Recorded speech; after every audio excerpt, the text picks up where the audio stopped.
안녕하세요. 저 김홍렬입니다. 지금까지 그 앞에 발표하신 분들이 스마트 제조 또는 이제 스마트 팩토리에 대해서 이제 좋은 말씀 해주셨는데요. 저는 지금부터 그 우리 엔지니어들이 아마 여기 오신 분들 대부분이 엔지니어 분들일 거라고 생각을 합니다. 엔지니어 분들이 스마트 제조 실현을 위해서 어떤 역할을 할 수 있는지를 좀 소개를 드리도록 하겠습니다. 좀 냉정하게 말씀드리면 어떻게 하면 엔지니어들이 스마트 제조 시대에 살아남을 수 있을까라는 내용을 좀 소개를 드리도록 하겠습니다. 왼쪽에 있는 그림은 아마 잡지나 이런 데 통해서 많이 보셨을 거라고 생각을 합니다. 우리가 뭐 1차 증기기관부터 뭐 3차 자동화 시대, 4차 아까 여러 번 언급됐다시피 이제 CPS의 시대라고 하는데요.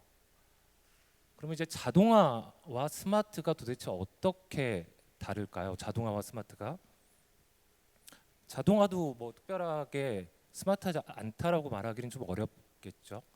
그래서 보시다시피 우리가 어떤 결정적인 판단들, 그러니까 어떤 조건에서 어떤 제어를 해야 된다든지 아니면 어떤 조건에서 어떤 운영을 해야 된다든지 하는 판단은 과거부터 뭐 증기기관 또는 이제 전기 시스템 또는 로봇이나 또는 PLC와 같은 시스템들을 통해서 진행을 해왔었습니다. 근데 예측적 판단은 항상 이제 사람의 몫이었죠. 지금까지는 사람이 어떤 좀 애매한 상황, 그러니까 내가 정비를 어느 시점에 해야 되겠느냐 또는 내가 가상으로 어떤 시뮬레이션을 해서 현장에 설치를 했을 때 문제가 없겠느냐 하는 부분들은 사람의 영역이었습니다. 4차 산업혁명이 가지고 있는 이제 가장 큰 특징이 이런 예측적 판단 자체를 시스템에 맡기자는 겁니다. 왜냐하면 사람이 이 일을 하게 되면 아무래도 경험이나 또는 과거 자기가 가지고 있던 노하우에 의해서 이제 할 수밖에 없기 때문에 신뢰성이 담보가 되지 않는다는 거죠.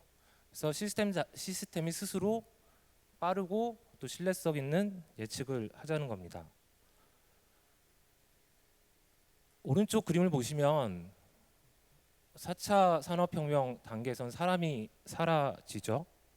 사람이 이제 제조 현장에서 할 일이 없어진다라는 그런 의미가 될 수도 있을 것 같습니다. 그럼 정말 우리가 이런 식으로 IT를 나중에 숭배하는 그런 사람들로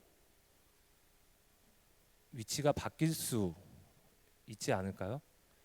그런데 다행히도 이런 어떤 추론에 해당하는, 그러니까 어떤 예측적인 판단을 하기 위한 추론에는 두 가지 기술이 적용이 돼야 됩니다.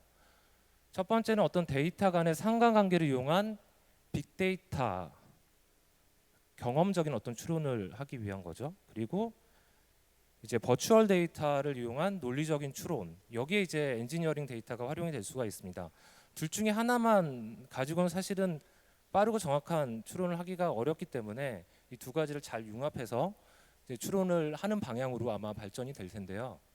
이걸 통해서 우리가 합리적이고 정확한 예측을 할 수가 있다면 결론적으로는 예를 들어서 뭐 우리가 프로세스 어떤 산업군이나 또는 양산 유지 어떤 배치 산업군에서 프로세스의 최적화를 이룰 수가 있을 거고요.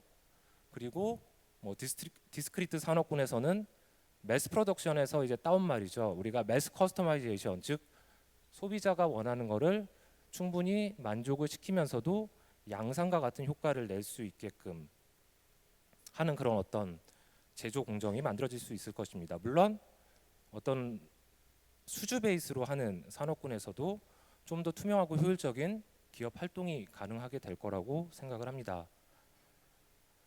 근데 이제 기존에 우리가 알고 있던 버추얼 데이터가 그럼 과연 충분하냔 말이죠. 논리적인 추론을 위해서 정말 충분하게 빠르냐, 이 부분을 좀 엔지니어링 분야에서 집중을 해야 된다라고 생각합니다. 그래서 좀 더 신속한 추론을 위해서는 앞서 이제 뭐 시뮬레이션이나 또는 뭐 디지털 매니팩처링이라는 용어로 소개를 해주셨던 버추얼 커미셔닝이 앞으로 엔지니어링 쪽에 화두가 될 걸로 예상이 됩니다.